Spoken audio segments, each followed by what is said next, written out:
Welcome, everybody, to this week's podcast episode for the Financial Freedom for Physicians podcast. I'm your host, Dr. Christopher Liu. And as you know, I'm always about financial freedom, time, location, health freedom. I'm always in search of collector of ideas, people doing innovative things, interesting things, and trying to bring those to your awareness into the audience. So the audience can be physicians, lawyers, dentists, high-income professionals, anything that can help inspire you. So today we have a entrepreneur from Europe. Her name is Irina, and she's the SaaS founder of trackmage.com. And then she's a business consultant who specializes in operations and processes optimization. And today's going to be talking about e-commerce and how to do side hustles, start your own business, side revenue. So Irina, welcome. Thank you, Christopher. I'm really excited to be here today with you. And it's a little bit late on my end, but I still believe that we have some good energy going and we can just deliver some value for the listeners today. Yeah, well, that's good. Yeah, thanks so much for, I know the time difference, and thanks so much. And, the audience and listeners appreciate it. Tell us about, who you are yourself, and we'll get started. All right. My name is Irina, surname Poddubnaia. I know it's unpronounceable, but definitely know it. I'm a founder of TrackMage. It's a software as a service that helps e-commerce entrepreneurs provide the best post-purchase experience. The best way to explain what we do is that, remember when you ordered a product from Amazon? So the Amazon, they always tell you where the product is and by what date you're going to get it. And they always send you emails about the changes in your order status. So we take all that fancy functionality and we make it available outside of Amazon. So for all those sellers who are not selling on Amazon, but on Shopify, WooCommerce, and ClickFunnels and other software. So that's precisely what we do. This product actually helps liberate entrepreneurs from doing everything manually. When people are sending customer support requests with oh, where is my package today? The person needs to respond to that message. Because sometimes when you don't respond, customers, they get agitated, they get anxious, they press the refund button. So to prevent that, it's better to reply. But even better, you can eliminate that request in the first place when you have the automation that tells them where the package is without them having to ask. So yeah, that's what we do. Yeah, it's quite interesting. I think everything is moving to as a service. So like software, AI, even like mobility. I recently heard of data as a service companies.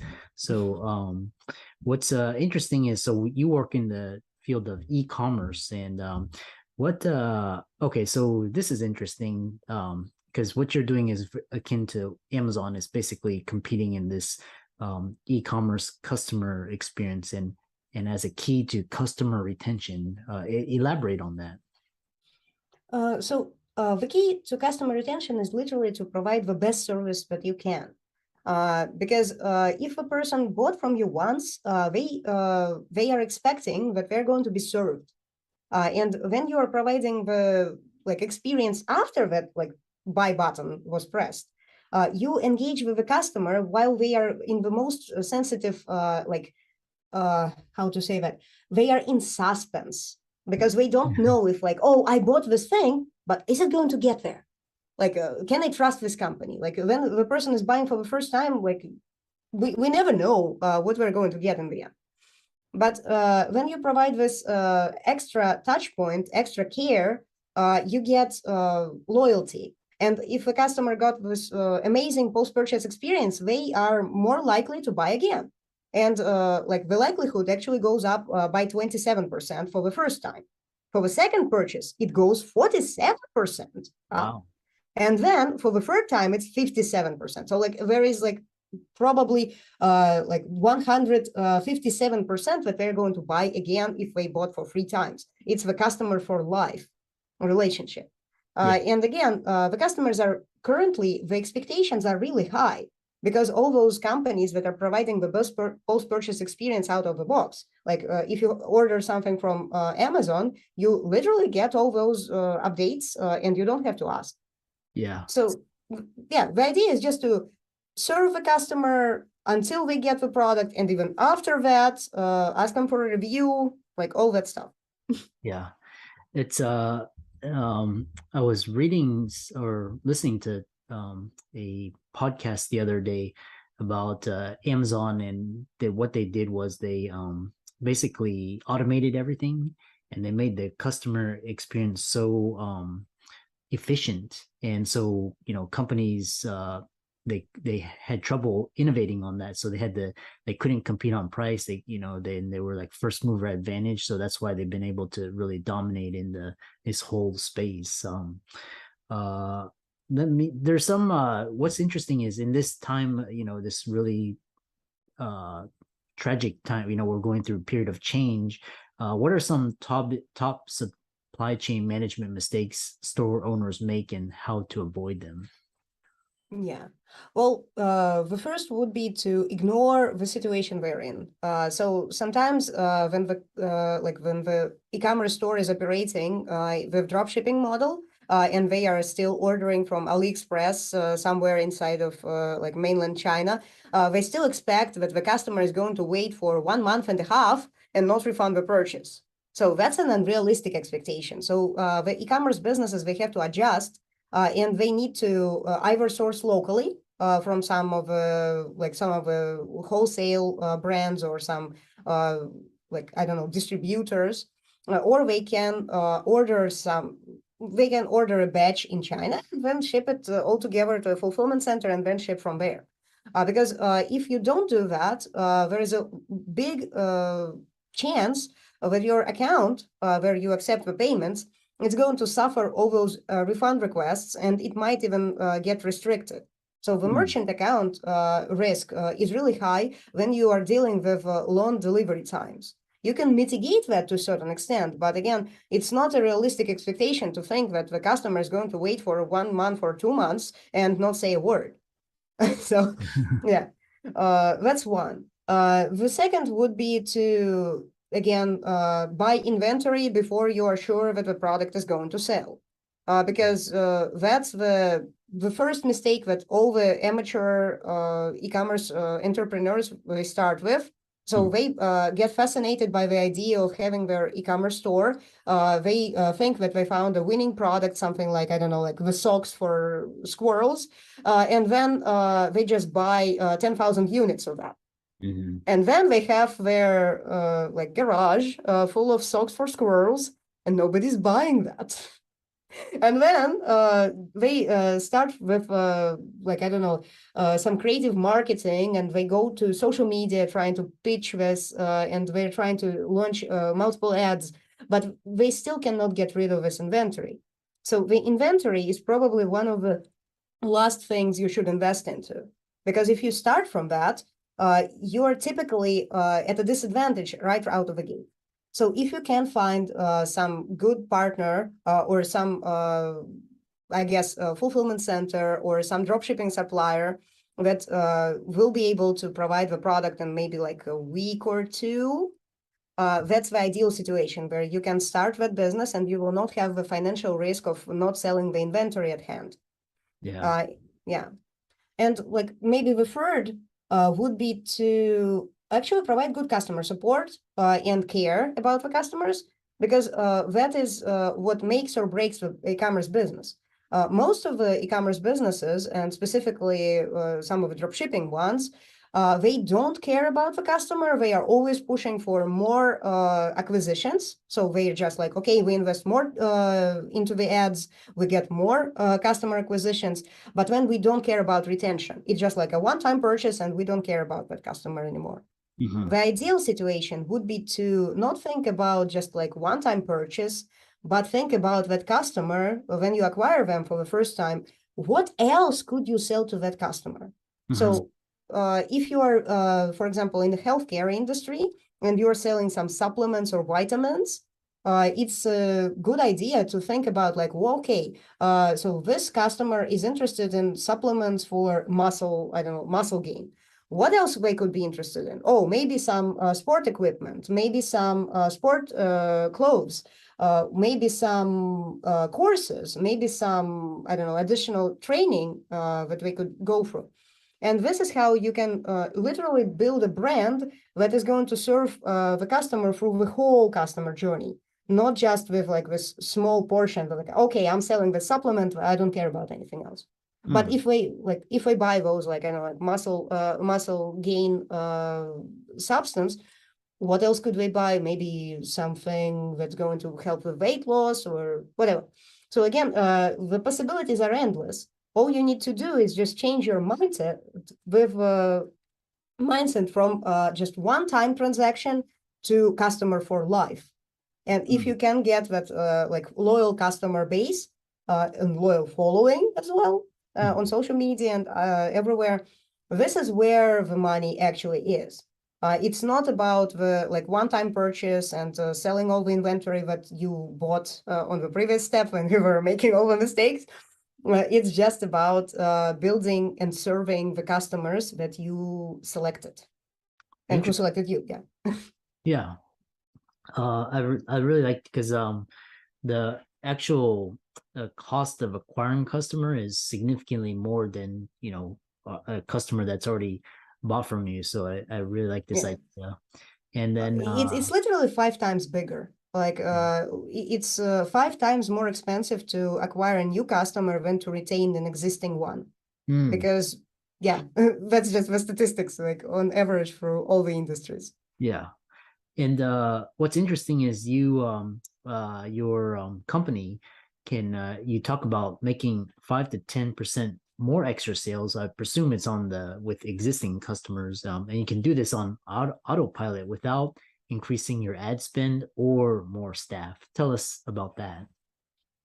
Yeah, that's quite an interesting part.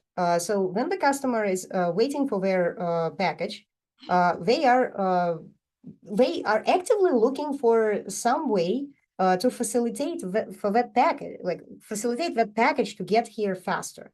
And what we found out is that, first of all, when we send them emails about the package, the open rate is around 60% on average. That means that customers, they don't treat those emails as marketing. They treat them as transactional emails, and that's why they open them and read them. So what happens then is that once the customer gets the tracking page with the brand name of the store and the information about the package, they check those pages on average again 1 or 2 times per day.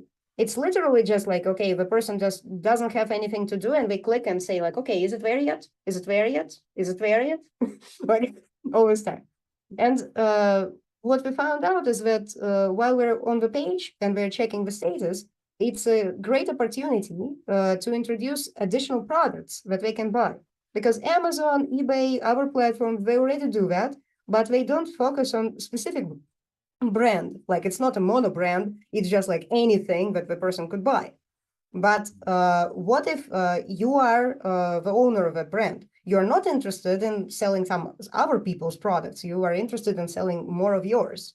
And that's what you can do with a tracking page where the products are going to be like, they're going to be catered from only your store. And we've seen that on average, around 7% convert to purchasing an additional product without even receiving the first one. So that's the beauty of it, because the person is just like so bored, but they see like this interesting product, they add it to the cart and they buy again. That's how that happens. And another thing would be that the customers, they also have the ability to visit social media and the store itself, where they can engage with the content and maybe spread the good word about this experience that they're having. Yeah. There's so many different strategies that you can use, and a lot of upselling and cross-selling. One thing that's we're almost to the end. The one thing that we're talking about is cutting customer support costs, but still, but without getting bad reviews or refunds, still basically increasing your margins, making it more efficient and automated. Tell us about that. Yeah. Well, it also falls into the same category of what customers do when they don't have any information about the packages, or they literally have no communication from the brand after they press the buy button. Because that's the unfortunate truth about most of the customer experiences when it comes to purchasing some books from ClickFunnels, where you just bought a book, you get a confirmation, and then for a month, you don't even know if the package is coming or not, or if you should be, I don't know, calling your bank to reverse the charge. So the idea would be that you maintain constant communication with that customer on autopilot, and that alleviates that anxiety. So they will not be writing to your social media asking where the package is. They will not be trying to call their bank. They will not be even writing you emails. Instead, they will be constantly checking the tracking page and maybe buying additional products. So what else? It eliminates this excessive amount of emails that are all about the whereabouts of a package. And most of the issues that the customer support has to deal with are actually genuine problems, like the package gets stuck in customs, or there was a typo in the address where the package is coming to. So all these things, they are like, it literally is. So if we treat the entire customer support load in an e-commerce business as 100%, so the 70% of that is like, still, where is my order? When am I getting that order? And if you automate that part, all you're left is the remaining 30% of genuine problems and customers reaching out for help. Yeah. Yeah, it's been a really interesting conversation. It's how you use software to automate and really e-commerce, really high margins. And it's just fascinating how creative you can get with software. If you think of it as a service, traditionally it's been thought of as a product, but now, with subscription and all of that, how can people contact you, follow you, your website, and possibly work with you? Well, actually, we can just go to trackmage.com. That's the main website where you can find all the information about the software, and you can start your free trial. So we offer a forever free subscription with 100 packages per month for free for life. So that's what currently, like, it helps with starting an e-commerce business where you don't have any upfront costs, but you do have them when you actually grow. So the other thing would be to reach out to me through social media. Like, I have a LinkedIn profile, and we have the company LinkedIn profile. That would be the best place to find me, just because I like this platform very much. Yeah, and another thing that I could give is this resource where they can download an ebook and get a solid understanding how to get extra sales from existing customers without increasing the ad spend and hiring more staff. Mm-hmm. So this is at trackmage.com / flywheel-extra-sales. I hope it's going to be included in the description of the podcast so that we don't have to just listen again and again, like, okay, what was that link? Yeah. So. Yeah. And for all the audience and listeners, Irina's resources will be in the links and show notes. Be sure to follow her on her social media, visit her website, check it out. It's really interesting new ways entrepreneurs are building in creative ways of changing the space. So thanks so much. Again, thanks so much for staying up. And I know it's past your bedtime, but the audience and listeners really appreciate that. So we look forward to hearing about your future success.